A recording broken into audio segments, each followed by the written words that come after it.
భీష్ముడు అర్జునుడు ఏర్పరిచిన అంపశయ్యపై కూలపడిపోయాడు. అప్పుడు చివరిసారిగా కృష్ణుడు అతన్ని మాట్లాడించడానికి వస్తే భీష్ముడు కృష్ణునితో ఇలా అడుగుతున్నాడు చివరిసారిగా, ఓ కృష్ణ, నాకు గత 10 జన్మల గుర్తు కూడా ఉంది. కానీ నేను ఏ జన్మలో కూడా ఎవరికి ఎటువంటి అపకారం చేసి ఎరగను.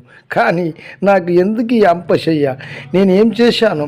నేను ఎవరికి ఏ పాపం చేశానో నాకు ఈ శిక్ష. కృష్ణ, ఏ వాసుదేవ, నాకు తప్పకుండా నా యొక్క ప్రశ్నకు సమాధానం చెప్పి తీరాలి నువ్వు. అప్పుడు వాసుదేవుడు ఇలా అన్నాడు, ఏ పితామహ, నువ్వు 10 జన్మల కంటే మున్పటి విషయం నేను చెప్తున్నాను. నువ్వు అప్పుడు రాజపుత్రుడిగా ఉంటివి. అడవిలో వెళ్తుండగా ఒకసారి నీకు పాము ఎదురైంది.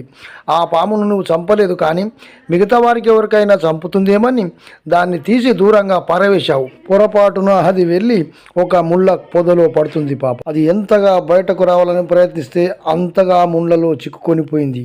పాపం బయటకు రాలేక ఎన్నో రోజులుగా దాంట్లోనే బాధపడుతూ నరకం అనుభవిస్తూ ఏడుస్తుంది. దేవుడా, ఎవరైతే నాకు ఈ దుస్థితి కలిగించారో వారికి కూడా ఇటువంటి పరిస్థితి కలుగాక అని చెప్పించింది. కానీ ఆ పాప ఫలం అనుభవించడానికి గత 10 సంవత్సరములుగా నువ్వు ఎటువంటి తప్పు కూడా చేయలేదు. కానీ ఈ జన్మలో నీ ఎదురుగానే ద్రౌపదికి వస్త్రాపహరణం జరుగుతుంటే నువ్వు ఆపలేదు. ఆపకపోవడం కాక చూస్తూ మౌనంగా ఉండిపోయావు. అందుకే ఆ పాపంలో భాగమయ్యావు.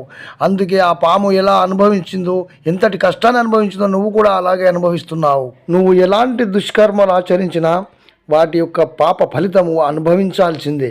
ఈ జన్మలో కాకపోతే వచ్చే జన్మలోనైనా అనుభవించాలి, తప్పదు.